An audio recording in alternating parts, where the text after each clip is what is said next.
The blood then coagulates into 5 drops, which are said to represent the 5 wounds of Christ. In 1971, the miracle of Lanciano was confirmed by modern science. The conserved flesh is found to be cardiac muscle tissue, and the blood is human type AB positive, the same blood found in other Eucharistic miracles even today.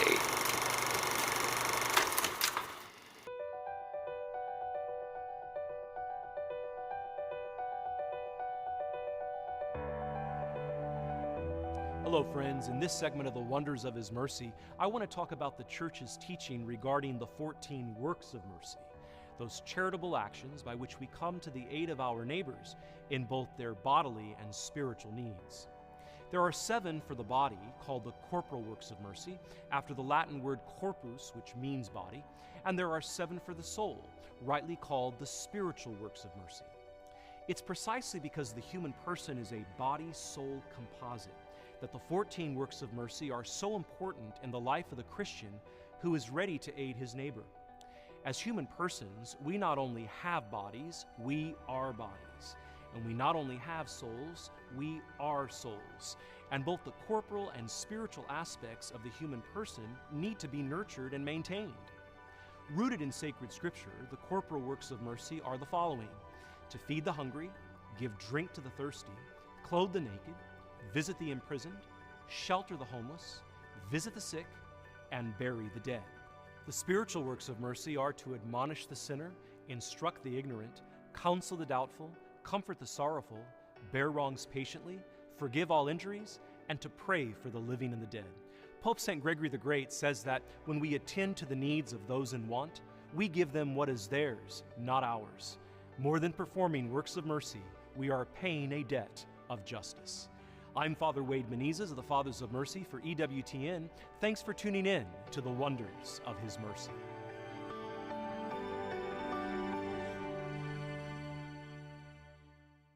What influencers do you follow? Mine's on TikTok. Me is Facebook. Mine is on EWTN. Huh? You're kidding. EWTN? Who can that be? Yeah, explain. Jesus Christ, of course, the greatest influencer of all time. 2,000 years and still going strong. Wow, never thought of it that way. Yeah, makes you think. Who is your influencer?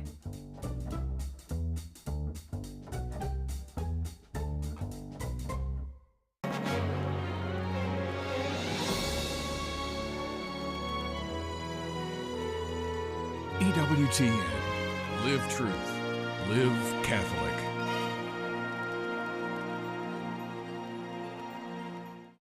It's tragic, and it's something that we're going to have to just come together as a community to deal with, because that's all we can do. Recovery is slow from that deadly wildfire in Hawaii, but a Catholic school principal says a Catholic connection is bringing hope, life amid the ashes of Lahaina. I think we would see the miraculous constantly if we weren't blind. I think we do see it constantly and are blind. World-renowned psychologist Jordan Peterson acknowledges the miraculous as he discusses his wife's remarkable recovery from incurable cancer. We need more silence in our lives. People are overwhelmed with stimuli, and here is a place they know they can come and be quiet before the Lord. Prayer, penance, pub. We'll tell you about a young adult ministry bringing hundreds to the church. And you know him as Jesus in The Chosen. Some Lenten inspiration from actor Jonathan Roumie. EWTN News In Depth starts now.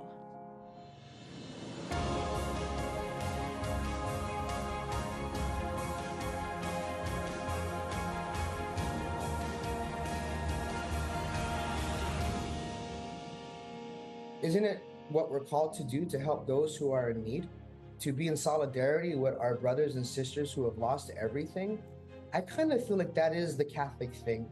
6 months after the devastating wildfires on the island of Maui, residents there are still struggling. The town of Lahaina remains an empty shell, and the way forward remains shrouded in doubt. But there are glimmers of hope rising out of the ashes, and much of that is because of support from compassionate Catholics. Welcome to EWTN News In Depth. Slow recovery efforts and a lack of housing and jobs have residents in Maui concerned and worried. While there is no immediate solution in sight, Mark Irons tells us about Catholic efforts to ease the burden. At least 101 people were killed and 2 people are still missing.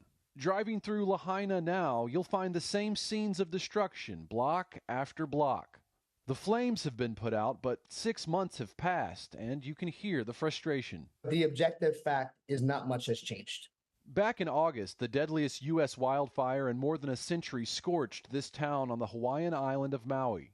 Dallas Carter is the president of Epic Ministry in Hawaii. Over the last 6 months, his group has partnered with the Knights of Columbus to assist in the recovery effort. But he's disappointed more support hasn't come from larger institutions, including at the state and federal level. You know, the fires that everyone saw, the fires are done, right? They've stopped, but the destruction hasn't been addressed. It just simply hasn't. A statement from the White House earlier this month said, quote, more than 445 federal personnel remain on the ground in Hawaii, 232 of whom are on Maui, assisting residents in their greatest time of need. And a federal and Hawaii state initiative proposed earlier this year hopes to place wildfire survivors in long-term housing. But for now, thousands of people who lost their homes in the fire are still living in hotels. And families are burdened not only by a lack of housing, but work. Either both or one parent have lost employment. Some of our parents also have businesses that were lost to the fire. Tanada Lalesio spoke to us about the families she serves. She's the principal of Sacred Heart's Catholic School, which was destroyed in the Lahaina wildfire but continues to operate in makeshift classrooms at a temporary location outside of town.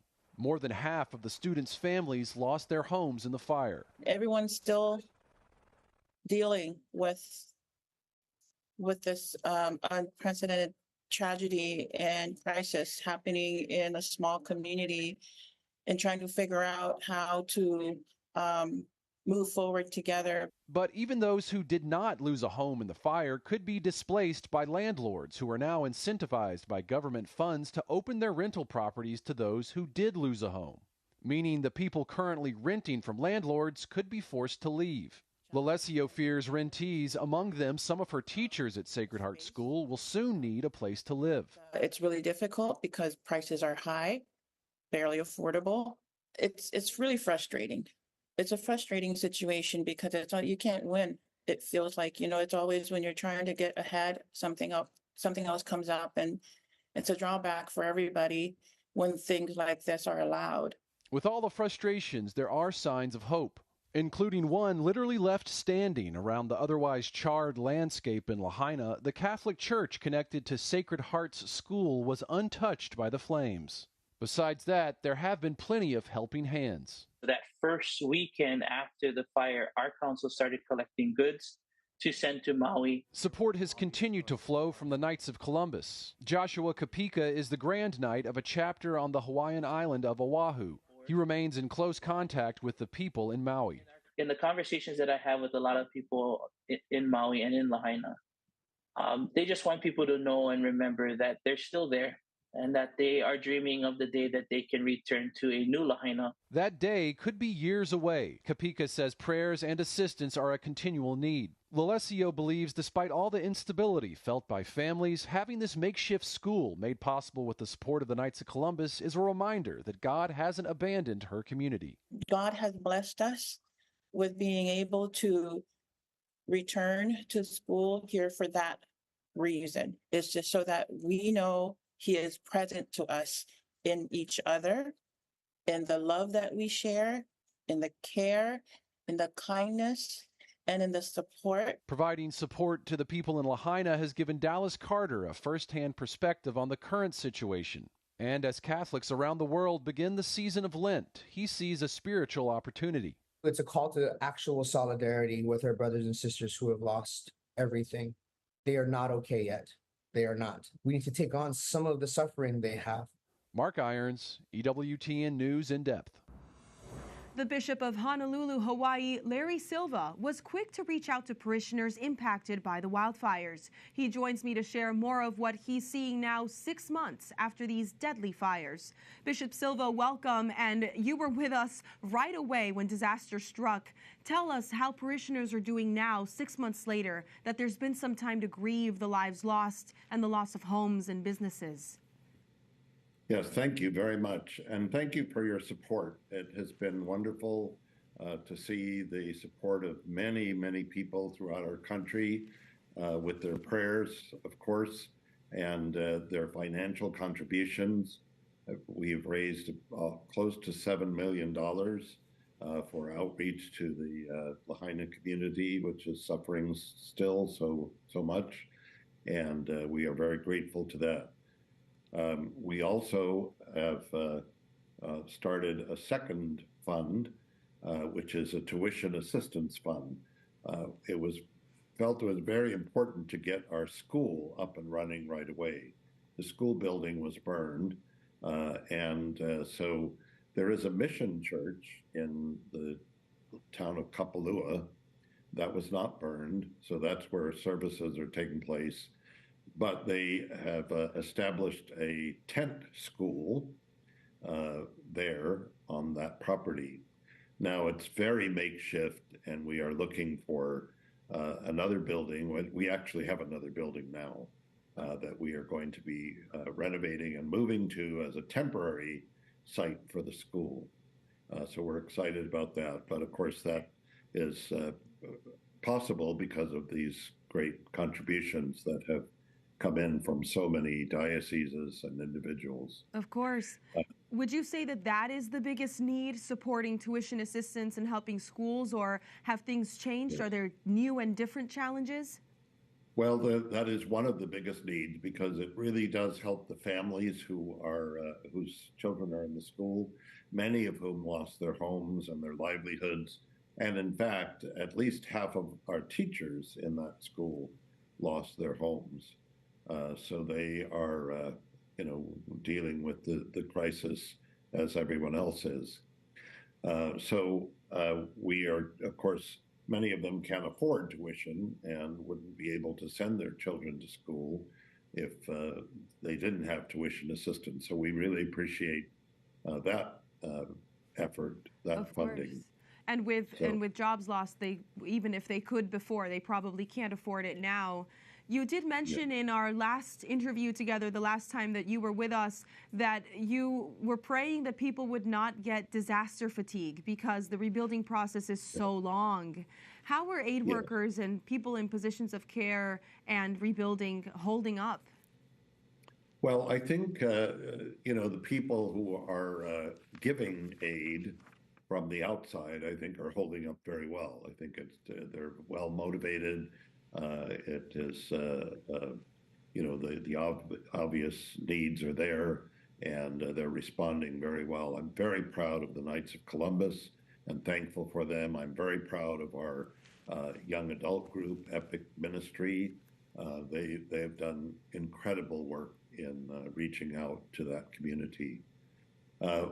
Now, one of the things that we are looking at and working on is a spiritual mental health ministry. Now, this was something actually that we started working on before this wildfire, but as the wildfire takes its toll on people and their livelihoods and their hopes and dreams, it is much more important now. And so we are really focusing on Maui and the community of Lahaina with that outreach. So we are looking at ways to send people over. We've sent people already to work with school parents and some of the parishioners and others who are interested, so that we can pray with them, so that we can just be with them. And help them heal. Unfortunately, there are not enough professional mental health workers to do all that is needed. And so we are really trying to engage the professionals to recruit and train others who have sympathetic ears and would be able to just listen to people. And sometimes that's really all that's needed, is just to know that someone cares and someone is with you, someone is praying with you and for you. And so, that is a ministry that we are working on as we speak. And hugely important, right, as the epidemic of loneliness is so significant. Tell us about what you're looking forward to. We're in the season of Lent. We're all thinking about those important mortifications of which your community has plenty to deal with. But looking toward Easter, is that something that you can really expect to have a robust celebration for? And are those bittersweet or a source of hope and joy? Well, there is bittersweetness, as there is in the spiritual life. We leave behind what we sometimes value and sometimes inordinately value. That is what Lent is all about, I think. And and that certainly isn't a reality for the people of Lahaina. Everything that they own and loved is up in ashes. And but I will say, despite the challenges, despite the spiritual and mental health struggles, I have detected a great hope in the people. And they have come together, they work together, they have not lost hope. They are reaching out to those who are in need. And I think it's a very beautiful expression of our faith, that they are rising up from the ashes, as it were, and really trying to live out the meaning of Lent, so that what needs to be purified can be purified, and what gives life can give greater life. Amen. Well, on behalf of all of EWTN, know that our prayers are with you. Thank you so much, Bishop Silva. Thank you very much for all your support. You can help the victims of the fire by visiting the website listed on your screen, tinyurl.com/Maui Catholic.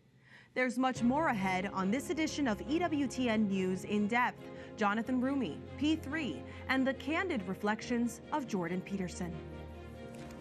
There's plenty of things the Catholic faith got right. So is there a tug towards it? There's an appreciation for it. A frequent critic of the church, world-famous speaker and psychologist Jordan Peterson talks about the newfound Catholicism of his wife of 30-plus years. Peterson goes on the record with our correspondent Colin Flynn next. So this is sort of a side road to reach a much wider audience that could, potentially accidentally discover Jesus. And later, reflections on Ash Wednesday, Lent, and reaching out to people new to the church. The actor we know as Jesus talks about his new efforts to bring more people closer to God. EWTN News in Depth will be right back.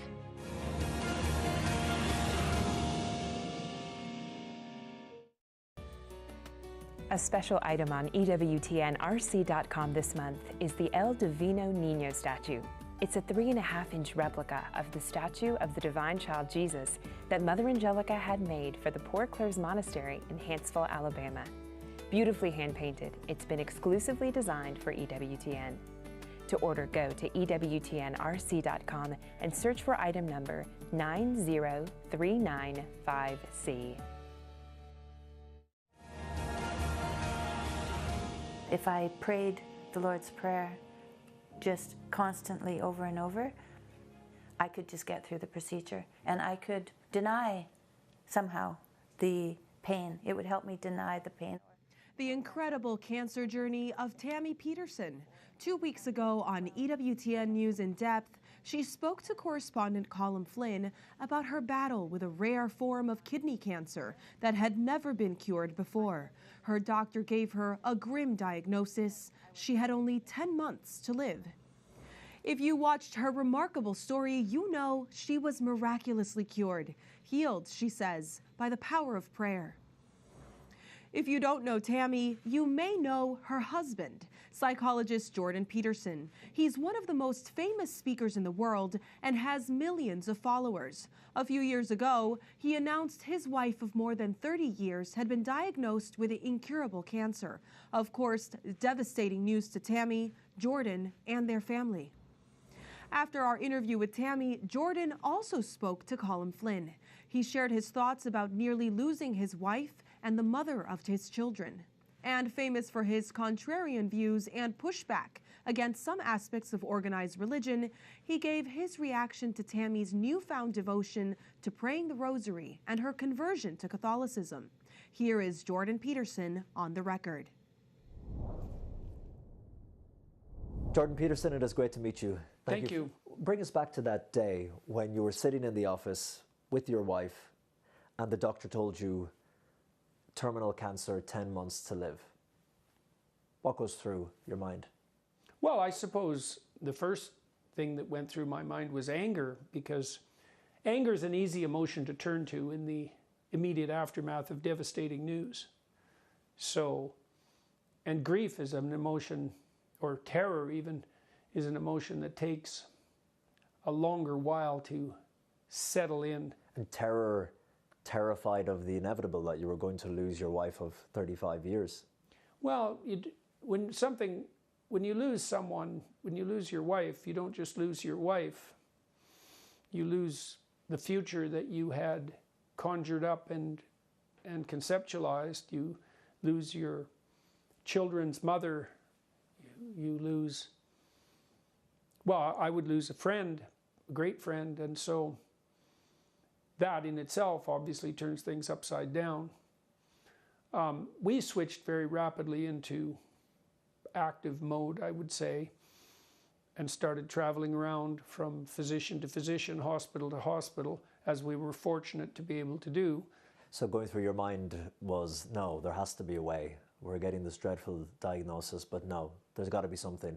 There was no reason for us not to seek out to search every nook and cranny. And so that's what we did. We traveled to a number of hospitals in a number of different provinces and states.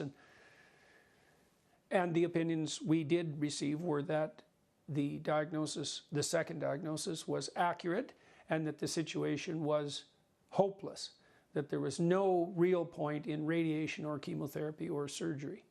Did you and Tammy talk about death, about her dying? No, not really. We were so concerned with immediate emergency practicalities that the more metaphysical aspect of things never arose. And one of the things you need to do when you're confronted by dreadful news is to shorten your time frame immediately.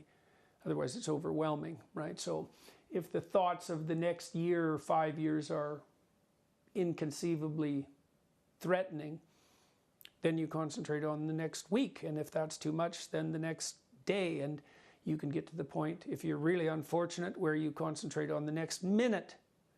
And so our time frame shrunk pretty dramatically and pretty immediately. And even you on your own, maybe late at night, perhaps not talking to Tammy about it, but would it come into your mind, that big final question? That had been in my mind for decades.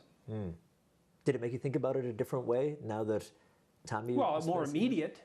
I mean, it made it more immediate because this particular death would have been a catastrophic personal loss. And so that brings it home in a way that it can't be brought home merely on philosophical grounds, let's say. When Tammy started to pray and was claiming she got comfort from prayer. Hey, whatever works. Were you praying as well? I always pray. You always pray. With Tammy's condition, did the prayer intensify, the praying? No, I was pretty serious to begin with. I mean, and I'd also, I never, and still don't, really regard prayer as the act of asking God for a favor. That's a temptation. That's the first temptation Christ encounters in the desert. The devil asked the devil entices him to ask God to have stones turned into bread. Well, the potential death of your wife, that's pretty heavy stone. You don't implore God for favors. You might ask for strength, courage, faith, all of that. You know, you can't ask that the laws of the natural universe be suspended for your temporary convenience. But isn't that the natural reaction? Of course. God, please spare my wife. Don't take her. Science, the natural world is telling you her time is up, 10 months. No one survives this cancer. Well, I think that, you know, in the Garden of Gethsemane, Christ himself asked for the cup to be taken away from his lips. I mean, it's perfectly understandable that people might hope and pray that there could be an alternative way, but the proper prayer is still, thy will be done. Be done, yeah. Right, period, no matter what. Right, and that's a high price, right? Because it means that things have to unfold the way they unfold, and that inevitably means death, you know, at least it inevitably means death under some conditions.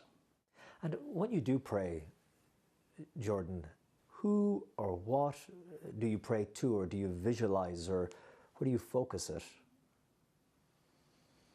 Truth, accuracy in speech, care in action,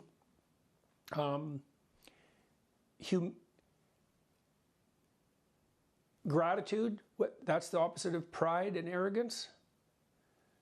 That's a hard thing to conjure up in the midst of a crisis.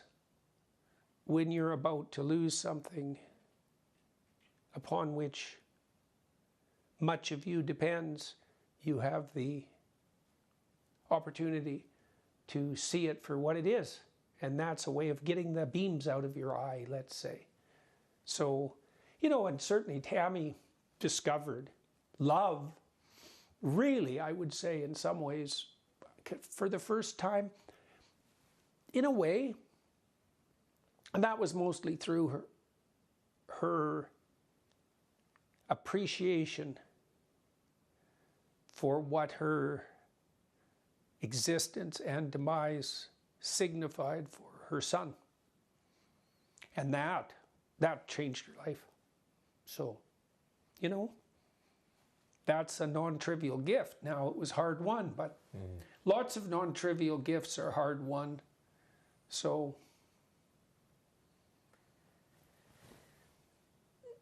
Tammy believes that light shone on her and her situation.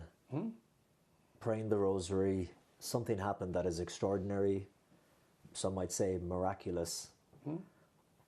How has what happened to Tammy changed your view or understanding of what people call the miraculous? Well, I could speak about it sort of prosaically to begin with. I've been writing in some depth about the Gospels recently, and about a quarter of the Gospels are devoted to stories of miraculous healing. And for anyone who's conventionally scientific in his or her thinking, those stories are hard to understand. So, you know, what do I make of that? I wouldn't say, for me, the fact of her success is evidence of the miraculous, perhaps any more than there's evidence of the miraculous around us all the time. But the one thing that was very strange to me, and I don't know how to understand, was that she told me about 3 months before she recovered that she believed that she would be well by our anniversary. And that's exactly what happened. And so that's, you know, the fact that she survived was very unlikely. But, you know, unlikely things happen. But the fact that she survived and she predicted when she was going to recover, that's a harder thing to wave away. Let me ask you finally, Tammy, with her deepened faith, has felt this tug towards the Catholic Church, the Catholic faith, let's say, Catholicism. I know your studies on the Old Testament, those lecture series that you did, phenomenally successful. Your conversations with Bishop Barron and other people within the Catholic Church. Does any part of you feel a tug as well? Towards the Catholic Church? Towards the Catholic faith.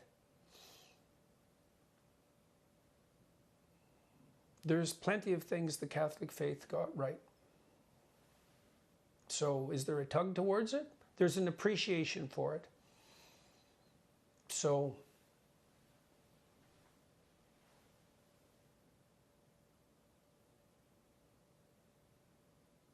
everybody has their own path. Tammy's on hers. I'm on mine. Jordan Peterson, thank you very much for your time. There was much more to this interview with Jordan Peterson. An extended version of both this conversation and Column's conversation with Tammy Peterson can be found on the EWTN YouTube page. Their interesting perspectives and the impact of healing prayer.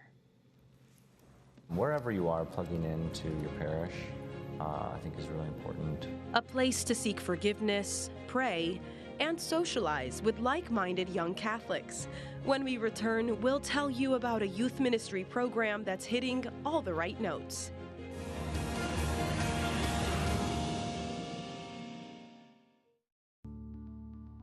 Lent is a season of 40 days. We've got to go beyond the superficial. We've got to go deeper than just technology and our culture and our society and the news. You'll find that if you don't saturate your mind with all the stuff, with all the things, your relationship with God will grow. Be patient. Give God time. It's a season of grace.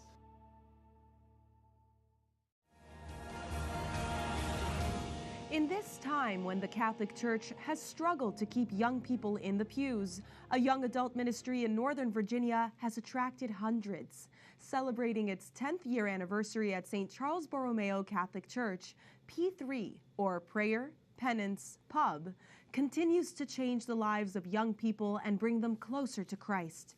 Roselle Regis has This Catholic Life report. In the heart of Arlington, Virginia, there is a place young adult Catholics can escape the hustle and bustle of the city. Just knowing that this is a quiet place you can come to in the middle of the week to rest, and during adoration you'll see it's just so peaceful. And also be in community with other young adult Catholics. A lot of people in this area don't have family because most people are moving here from other places, so I think that makes friendships even more important.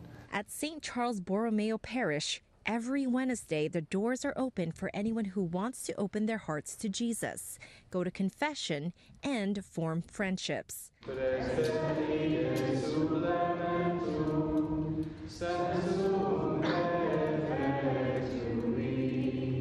This program is called P3, which stands for Prayer, Penance, Pub.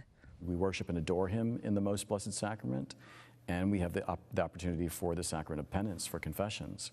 And then, nourished by Word and Sacrament, then everyone gathers together in fellowship. Celebrating its 10th year anniversary this year, the program was started to attract young adult Catholics in the area. Father Don Planty is the pastor of St. Charles. He explains why such a program is so important to have in his parish. St. Charles is an extraordinary parish in an extraordinary location, just the most urban parish in our diocese. The vast majority of the residents of our parish boundaries are in their 20s and 30s. According to a survey conducted by Center for Applied Research in the Apostolate, or CARA, nationwide 73% of Catholics ages 18 to 35 agreed somewhat or strongly that they could be a good Catholic without going to Mass every Sunday. That survey, titled Faith and Spiritual Life of Catholics in the United States, polled more than 2,000 young adults in the summer of 2020. In addition, only 6% of respondents said they were very involved with parish activities and ministries. St. Charles appears to defy those statistics. Some people come every week, some people come once a month, some people come from time to time, some people come back after years, but it's been steady in terms of a good 70 young adults every week. P3 has a total attendance of about 35,000 in 10 years. In the 500 P3 sessions and meditations held since its inception, an average of 50 confessions were heard per week. It's a successful formula, so the only thing that's changed is the people. One of the regulars was Lizzie Warner. St. Charles has classes on the faith, they have small groups. You can meet people through the sports events they have, P3, other things. So I think community, a rich, healthy community. During one of the P3 sessions she attended, she met her now husband, Ben David. I'd heard about it for years, but had never had the opportunity to come, so it was my first time, came to adoration and the meditation, and then afterwards was talking to some folks, and I met Lizzie there. Ben David had just moved to the area to attend college, which he says was a big transition for him. P3 was just what he was looking for. And you're kind of like a little fish kind of dumped out in the ocean, and it's very hard to find community. It's a really good landing place for people to meet, connect, and form community, because otherwise I think it can be very easy to feel isolated, or also to just not have as much Catholic support in your friend group. The Warners are still very involved in P3 and encourage other young adults to participate. Make daily time for God. You can't live your Catholic faith in your mind your whole life. Like, you have to put it into action. You have to have, you have to physically go to Mass. You have to physically receive the sacraments, but also be in community and physically serve people as well. Father Don says the church is always going to serve as a welcoming home to any young adult who might feel lost or need somewhere to go to. The peace and the joy that you are looking for is found in Jesus through his holy church. Seek it there. He feels very blessed to witness such a lively young adult ministry. Being pastor of such a youthful, young adult, dynamic parish gives me great hope for the church, not just for the future, but for the present. They're faithful Catholics. They know that Jesus is the way, the truth, and the life, and the church offers them the nourishment and the support that they need for their lives. Rosal Regis, EWTN News in Depth. There are 3 Wednesdays in the year when P3 does not occur, including Ash Wednesday, Thanksgiving Eve, and the week between Christmas and New Year's. Otherwise, attendance is robust and a weekly highlight for many. Every February, the Catholic Church in the United States observes National Marriage Week to promote marriage and the family. Brad Wilcox, director of the National Marriage Project, says his research indicates men and women are much happier when they are married. We see is that for both women and men, the path to prosperity and happiness kind of runs right through marriage. So both women and men who are married, for instance, are almost twice as likely to be very happy with their lives compared to their single peers. And there's really no group that's as happy for men as married dads and for women as married moms. So as tough as marriage, as tough as being a parent can be, the upside to having a spouse and kids for most Americans is pretty high. Wilcox dives into other secrets behind successful marriages and its benefits in his new book, Get Married: Why Americans Must Defy the Elites, Forge Strong Families, and Save Civilization. Stay right there. News headlines are next in the Week in Review.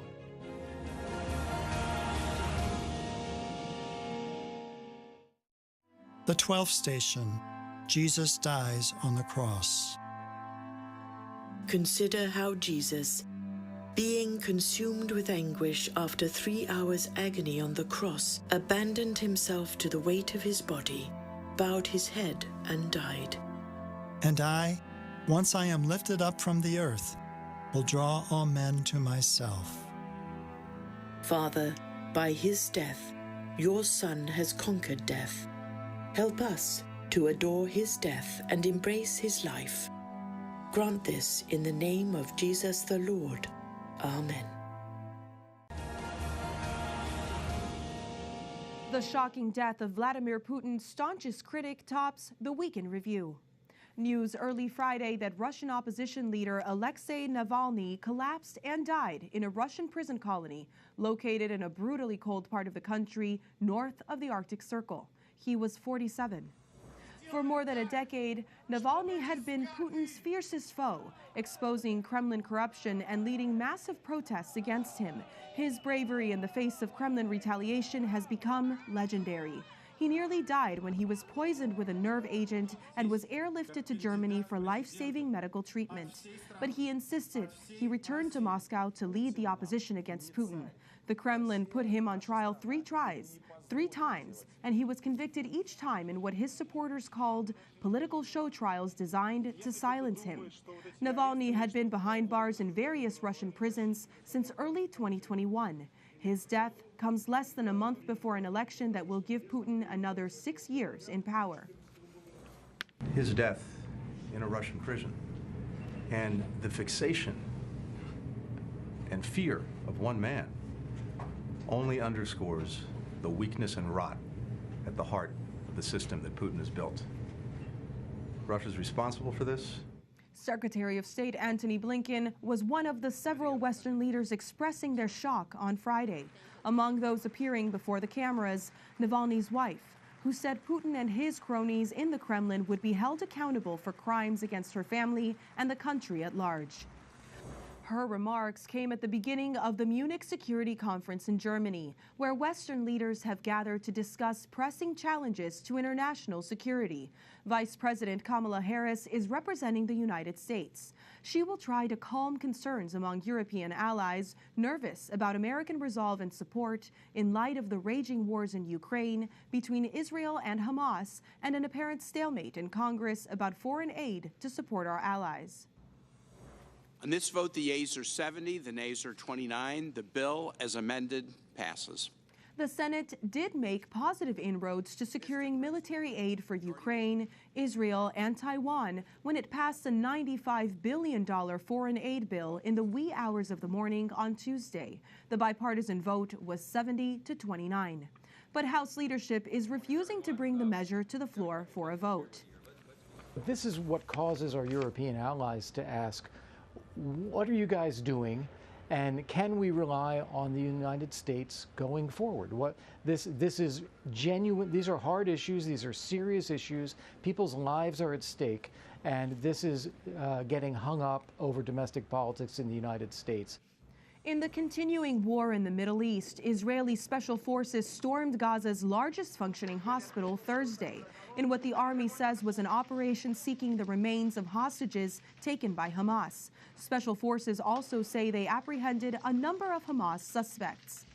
The raid came a day after the army sought to evacuate thousands of displaced people who had taken shelter in the hospital. Israeli forces rescued 2 hostages Monday after storming a heavily guarded apartment in a densely packed town in the Gaza Strip. Airstrikes carried out to cover the raid killed more than 60 Palestinians, including women and children. Family members of the freed hostages shared their joy of their loved ones' return. I was so happy. We were crying, and it was a very emotional moment. I can say that they are walking, but I believe that they're still on high adrenaline, and we will see how physically good or bad they are, or how mentally good or bad they are, only when that days will come. The rescue briefly lifted the spirits of Israelis, shaken by the plight of the dozens of hostages held by Hamas since the militant group's raid in October started the war. Negotiations over a ceasefire in Gaza appear to have stalled, and Israeli Prime Minister Benjamin Netanyahu has vowed to continue the offensive until Hamas is destroyed. Meantime, Israel's ambassador to the Holy See formally complained about comments made by Vatican Secretary of State Cardinal Pietro Parolin this week. At a reception on Tuesday, Parolin referred to the war as, quote, carnage. He condemned the Hamas attacks against Israel and all forms of anti-Semitism, but alleged the reaction is disproportionate, saying, quote, Israel's right to self-defense has been invoked to justify that this operation is proportional, but with 30,000 dead, it's not. The Israeli embassy to the Holy See called the comments regrettable. A time of celebration turned to horror after a deadly shooting at the conclusion of the Kansas City Super Bowl victory rally.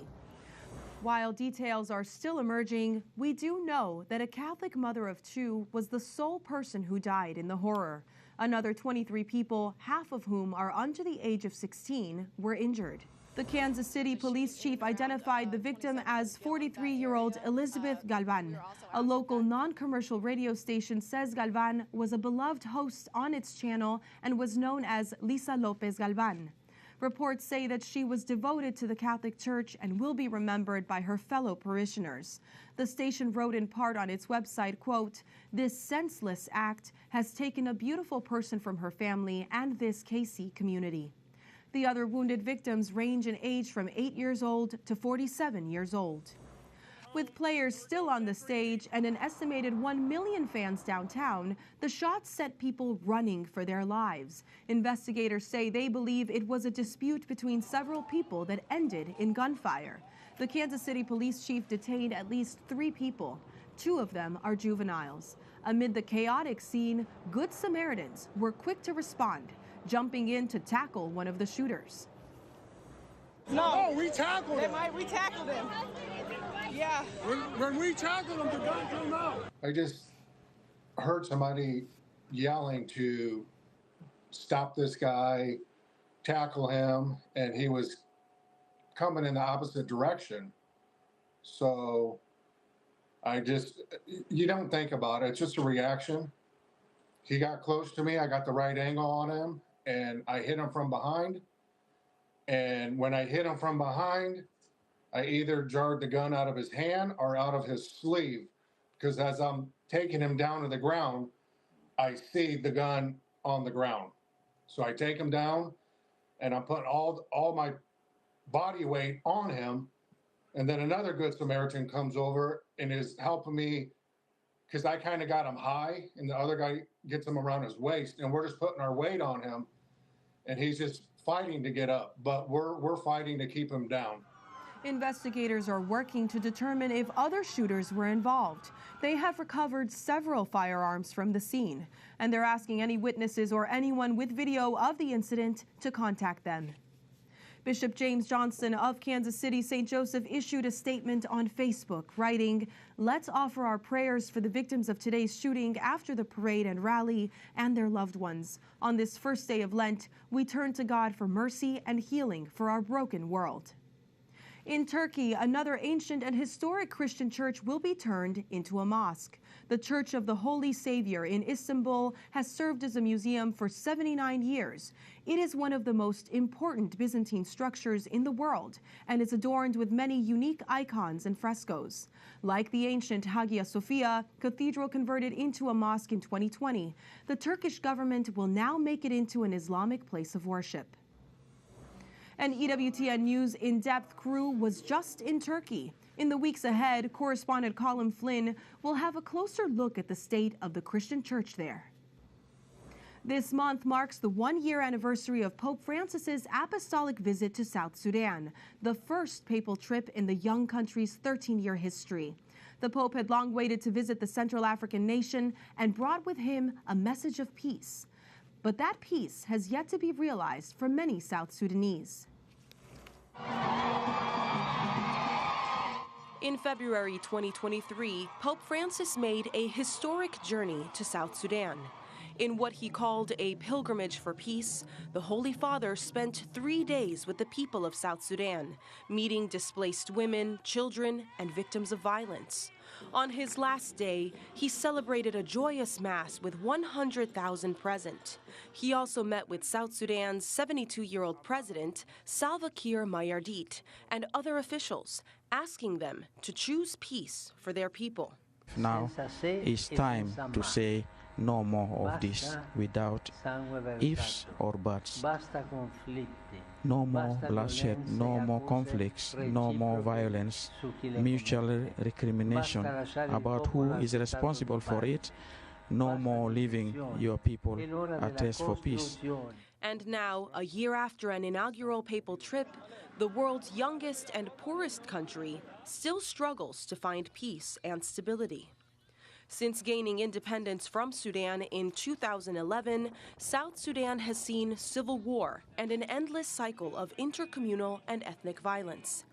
In just the past month, almost 100 people have been killed in violent disputes, and heightening the violence is a refugee crisis fueled by civil war in Sudan. Since April, thousands of already displaced persons, most of them South Sudanese, have been crossing the Nile back into South Sudan, only to find even more violence on the other side. When the war happened in Sudan, I was there. Me and my children decided to go back home to South Sudan. When I arrived, I had the same crisis in South Sudan. No food, shelter, or clothes. We are suffering now. The Holy Father's trip last year inspired hope for lasting peace in South Sudan's people. Father Don Bosco Anyala, editor-in-chief of ACI Africa, says that the Pope's vision for peace has yet to be realized. While the visit of the Pope was well publicized and was looked at as a landmark in the country, the kind of challenges that the people of South Sudan have been facing over the years, in a way, remain a reality. But the Vatican has not forgotten about South Sudan. In early February, Cardinal Michael Czerny, prefect for the Dicastery for Promoting Integral Human Development, made a pastoral visit to the church in South Sudan, showing the Vatican's continued interest and solidarity with South Sudanese Catholics. He said that his visit, which brings actually greetings, blessings of the Holy Father, is a demonstration of how the Catholic Church is in solidarity with the people of God in South Sudan. South Sudan sees a glimmer of hope in its upcoming national election, the first in its history. But the country's political turmoil and lack of funding leave many concerned whether the December election will be fair, peaceful, or even happen at all. A mass scheduled for December marks the official reopening of a fully restored Notre Dame Cathedral. This week, workers in Paris began the process of removing scaffolding from the cathedral, showing a glimpse of a newly rebuilt spire. A new golden rooster, a symbol of France, adorns the top. Though removing all 300 feet of scaffolding will take several months, it marks a milestone in the nearly 5-year reconstruction of the Gothic icon after a devastating fire in 2019. We aren't finished yet. After the break, we turn our attention to the beginning of Lent. Take everything to prayer, and if you're listening carefully enough, God will give you the answer in one way or another. When we come back, words of wisdom on Ash Wednesday as actor Jonathan Roumie tells us what inspires him during this Lenten season.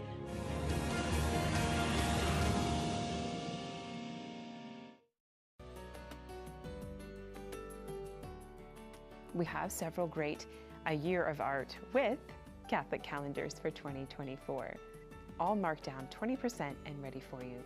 Search calendar on EWTNRC.com, or you can call our very own EWTN customer service at 1-800-854-6316 and find enough great art at a great price to last you for a year. Remember that the true reward is Jesus himself, and we do this for him and for him alone. From dust you came, and to dust you shall return. This week, Catholics began the season of Lent, a time to grow closer to God through prayer, fasting, and almsgiving. Images here are from our Ash Wednesday Mass broadcast on the EWTN network. These 40 days culminate in the joyful celebration of Christ's resurrection on Easter Sunday. Catholics across the globe began their Lenten journey on Wednesday by receiving ashes in the shape of a cross on their foreheads. In the Philippines, millions of Catholics lined up to receive their ashes, and this Mass in Honduras was standing room only, with pews filled to the brim with people. Lent is an opportunity for spiritual renewal for both the faithful and the fallen away. To speak more about how Lent is being shared with the masses, we caught up with actor Jonathan Roumie on Ash Wednesday. We know Jonathan best for playing Jesus in the television series The Chosen. He's also a partner in the Catholic prayer and meditation app Hallow, which has made history this week as the first religious app to reach the #1 spot on the App Store. Here's our conversation. Jonathan, thank you so much for joining us, and blessed Ash Wednesday. I see you've got your ashes. You can tell I've got mine. You're part of Hallow's Lenten Challenge that started today. What can you tell us about it? Oh, I can say that this challenge, the Pray 40 challenge on the Hallow app, will be possibly the most life-changing challenge that I've ever narrated for Hallow so far. I think it's got a potential to really draw people into a relationship with a depth that I think people won't realize was actually possible by engaging through the app. It's been an extraordinary challenge for me to be a part of, and I'm so excited for people to actually get to experience what we recorded a little while back, and I've been really excited for people to get to listen to some of the wisdom that's come out of the book that we focus on for the challenge, which is called He Leadeth Me by Father Walter Chiswick, which essentially is just the story of surrender. It's a radical surrender by this priest, and pretty much during the Cold War, he was an American priest. He found himself in isolation for 5 years, and then in Russia, and then in a Siberian prison camp for 15 years. And through his experience, he just came away with the decision that he ultimately had to make was to surrender his situation to God completely and experience the deeper conversion while he was in prison. And it's just it's such an amazing journey, and I think most people will be really moved by it. Absolutely. He's actually not too far from here. His remains are just a couple of hours here from D.C. Well, this Hallow app that you're a part of aired a commercial during the Super Bowl in 15 television markets. Normally, spiritual ads during the big game have been pretty rare. Do you think it was a success? I'd say so. I mean, we're now number 2 on the App Store, so I think it was a pretty remarkable effect and I think a testament to what people are really hungry for right now, which is a deeper connection to God. In the midst of a lot of adversity and in the midst of a lot of chaos around the world, people are looking for a way to connect to God. They're looking for a way to connect to the spirituality within themselves, to find a deeper meaning in their lives, and Hallow has given us a way to do that through these prayers and meditations, and this challenge is going to be a bona fide way to do that.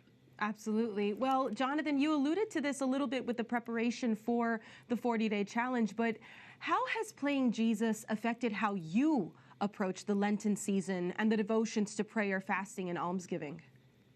Oh, it's deepened my walk with Christ exponentially, and especially during the time of Lent, when we go into our own interior desert for 40 days as we try to draw closer to God. It's given me so much to think about. There are so many aspects of Lent that I want to tackle all at once. But at the end of the day, we all have to just prayerfully discern what God is calling from each one of us for these next 40 days. Yes, we do have to discern that very sincerely. Well, you've recently also launched a docuseries that delves deeper into your personal story. How has this affected your spiritual life, having so many people watching what you do, letting people into your personal story and that conversion moment? Yeah. So Jonathan and Jesus is the name of the series. It's a 4-part series on Amazon Prime. And, for me, the series started with the opportunity to meet Pope Francis, and grew into this journey of discovering Christ's impact on the culture around the world, and through a variety of different perspectives, artists, scientists, musicians, authors, and really gave me an opportunity to just experience, Jesus from different walks of life. And then through the lens of playing him on The Chosen, you get a sense of what my life has now become as a result of playing this character, and the impact that playing this character has had on fans of the show all over the world. I think we want to give people from all different backgrounds and walks of life the opportunity to to get an idea of who Jesus was, not just through telling his story through The Chosen, but maybe people that wouldn't tune into The Chosen, or people that are like, I don't really, Bible epics aren't my thing. Ultimately, at the end of the day, that's been our goal, is to just, give people more reasons, or give new people reasons to discover who Jesus is and how he can change their own lives, much in the way he's changed my life personally. Well, you seem to be continuing to be fishing for men, so we're grateful for that. We'll keep you in our prayers, and we hope that this Lenten season you'll keep all of the EWTN viewers in your prayers too. I will, Montse. Thank you so much. Thank you, Jonathan. And as we mentioned, the Catholic News Agency reported that is now #1. Hallow is #1 on the Apple App Store. If you're still looking for some spiritual nourishment for this Lenten season, watch EWTN's new online series, The Last 7 Words. In 7 free meditations, Father Joseph Mary Wolf of the Franciscan Friars of the Eternal Word guides you through Jesus' final words from the cross. You can find this series and much more at learningseries.ewtn.com. And finally, as we look at the beginning of Lent, we take you to Ash Wednesday services at the Vatican. A short procession began at the Benedictine Abbey of St. Anselm, and then Mass, presided over by Pope Francis in the Basilica of St. Sabina. Enjoy our images of the week.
And that does it for this edition of EWTN News in Depth. I'm Montse Alvarado. Thank you for joining us. We hope to see you back again next week, same time, same place, for more news and reports important to your Catholic life. See you then.